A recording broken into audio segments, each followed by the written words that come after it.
हाँ तो बच्चों, आप बोल रहे थे शिवाजी महाराज पे हम बहुत बोलते हैं, महाराणा प्रताप पर बोलते हैं। तो भाइयों, बोलना हमारा काम है, और इसलिए बोलना काम है कि योद्धा तो हर कोई होते हैं, बड़े बड़े होते हैं, पर राष्ट्र के लिए, समाज के लिए, और एक लंबी सोच के साथ जो लड़ते हैं, जो राष्ट्र के निर्माण का कार्य करते हैं, उनमें छत्रपति शिवाजी महाराज आते हैं, महाराणा प्रताप आते हैं। बहुत से लोग बोलते हैं यार योद्धाओं को कमी नहीं थी, महाराणा प्रताप, अरे राजस्थान तो योद्धाओं से भरा हुआ है पूरा। अरे ऐसा कुछ नहीं है, सिर्फ मेवाड़ी लोग ही योद्धा हैं जो देश धर्म के लिए सोचते थे। बाकी कोई एक दो है, 4-6 पीढ़ी में कोई एक दो अच्छा हो गया है तो उसकी चलने नहीं देते वो लोग। जैसे मेवाड़ में क्रम चल रहा है, जब मानमोरी ने अपना शासन दिया बप्पा रावल जी को, तब से लेकर आज तक बप्पा रावल के वंशजों ने कभी राष्ट्र को धोखा नहीं दिया। एक आध बार कुछ घटनाएं हो गई है, जैसे यशवंतराव होलकर को धोखा दे देते हैं, लेकिन उनकी अच्छाई इतनी ज्यादा है कि एक आध घटना उनके लिए मायने नहीं रखती।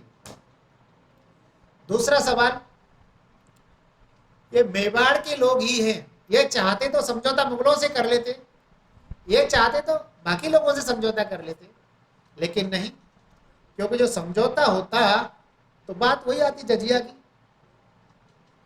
तो आपने सुना होगा कि जब जजिया औरंगजेब ने लगाया तो पूरे भारत में 2 ही राजे थे, एक महाराणा राजा राज सिंह, चित्तौड़ के महाराणा राज सिंह, ये अमर सिंह के पुत्र हैं या नाती हैं, और दूसरे छत्रपति शिवाजी महाराज।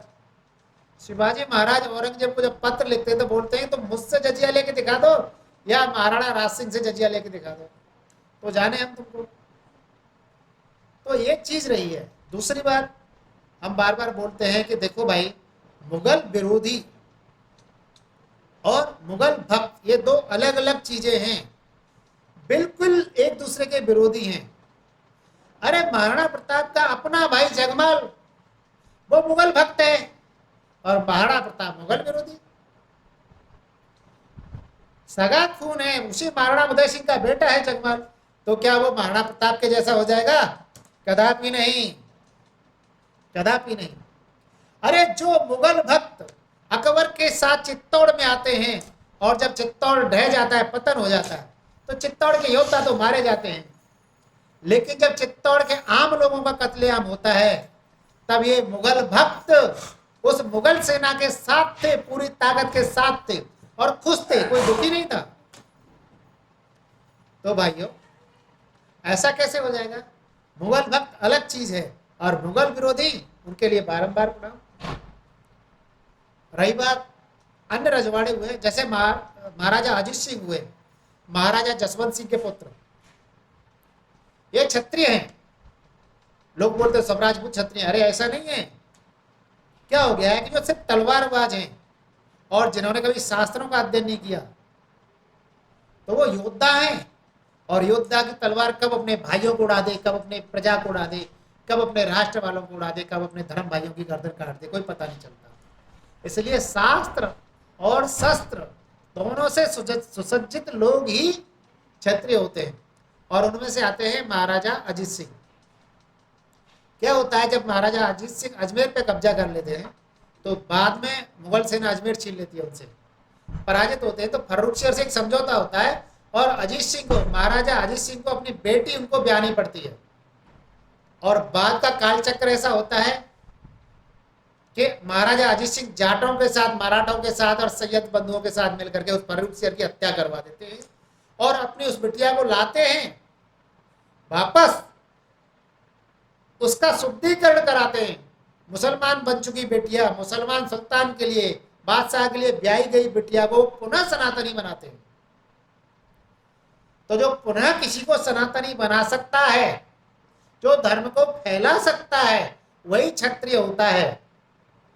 बाकी लोग, मेवाड़ के अलावा बाकी राजपूताने में जाइए, ये सबसे बड़े विरोधी है शुद्धिकरण के, यानी ये सबसे बड़े शूद्र हैं। अब शूद्र क्यों है? क्योंकि महाराजा भोज, सम्राट महाराजा भोज की मृत्यु के बाद में 100-150 साल का ऐसा कालचक्र आया, जिसमें योद्धाओं को ब्राह्मणों ने साजिश करके शास्त्रों का ज्ञान देना बंद कर दिया। उनसे कहा कि तुम्हारा काम सिर्फ शस्त्र चलाना है और हमारा काम शास्त्र चलाना है। तो ऐसे लोग जो शास्त्र विहीन हैं, सिर्फ शस्त्र को जानते हैं, ये कभी क्षत्रिय नहीं हो सकते। और राजपुताने के ज्यादातर राजाएं ऐसे ही है, मेवाड़ को छोड़ करके, यानी शस्त्र पे पकड़ है, शास्त्र पे नहीं है। तो सामने वाले का युद्ध कौशल कैसा है, उसकी काट करने के लिए जो शास्त्र की जरूरत है वो इन्होंने देखा ही नहीं कभी। इनको लगा कि हमारा दादा भारी तलवार चलाता था तो हम उससे भारी चलाएंगे, हल्की नहीं चलाएंगे, तब तक सिर कट जाना है। माना कि वो तलवार पड़ गई तो सामने वाला बचने वाला नहीं है, लेकिन तब तक अपना सिर बचे तब ना। तो कुछ चीजें ऐसी होती है। तो मुगल भक्त खुश थे हल्दी घाटी की लड़ाई में, जब ये महाराणा पर तीर चला रहे थे, उनकी सेना पर तीर चला रहे थे, खुश थे। वो चाहते थे कि पतन हो जाए चित्तौड़ का। मुगल भक्त तब भी खुश थे जब महाराणा उदय सिंह के काल में चित्तौड़गढ़ का पतन हुआ और वहां पर आम मेवाड़ियों की गला रेत करके हत्या कर दी गई। लगभग 40,000 मेवाड़ियों को, जो किसान थे, मजदूर थे, योद्धा नहीं, सैनिक नहीं, उनका अकबर ने कत्लेआम करवाया और ये मुगल भक्त अकबर के साथ थे। दूसरे, अभी एक नया, पता नहीं किसने उसको राजऋषि बना दिया है, महाजातिवादी और महाझूठा आदमी है, वो अमर सिंह पर उंगली उठा रहा था कि समझौता तो अमर सिंह ने भी किया था। अरे भाई कैसा किया था, वो समझौता की शर्तों को देख ले। वो कभी अजमेर में जो मुगलों का दरबार लगा था उसमें गया नहीं, दिल्ली दरबार में जाके उसने सिर झुकाया नहीं। क्या बात कर रहा है। तो बात ऐसी है। तो मुगल भक्त और मुगल विरोधी ये दो तबके रहे, और महान सिर्फ मुगल विरोधी है। मुगल भक्तों को अगर महान कहोगे तो दलालों को भी आपको महान कहना पड़ेगा, गद्दारों को भी आपको महान कहना पड़ेगा। क्या आप ऐसा करेंगे? तो बात ऐसी है। दूसरी बात आती है शिवाजी महाराज की। छत्रपति शिवाजी महाराज इतिहास की वो चीज है जिन पर हर किसी को घमंड होता है। एक इतनी बड़ी सत्ता से टकरा गए जिसके बारे में कोई सोच नहीं सकता था कि इसका पतन हो जाएगा। फिर में लोग बोलते हैं तुम बार बार राजपूत में बहुत बोलते हो। अरे क्या करें, इन पाखंडी और सैयदी ब्राह्मणों ने राजपूतों के दिमाग में एक बात घुसा दी थी कि दिल्ली पर जो सत्ता है मुगलों की वो ईश्वर की देन है। सावरकर जी इस बात को कहते हैं अपनी पुस्तकों में। और जब तक ईश्वर नहीं चाहेगा ये सत्ता नहीं हटेगी। तो तुम ईश्वर के विरुद्ध कार्य मत करो, इस सत्ता को हटाने का प्रयास मत करो। तो जब भी शिवाजी महाराज से पहले भी प्रयास हुए, एक गुजरात का रेवाड़ी भरवाड़ वो खिलजियों से सत्ता छीन लेता है,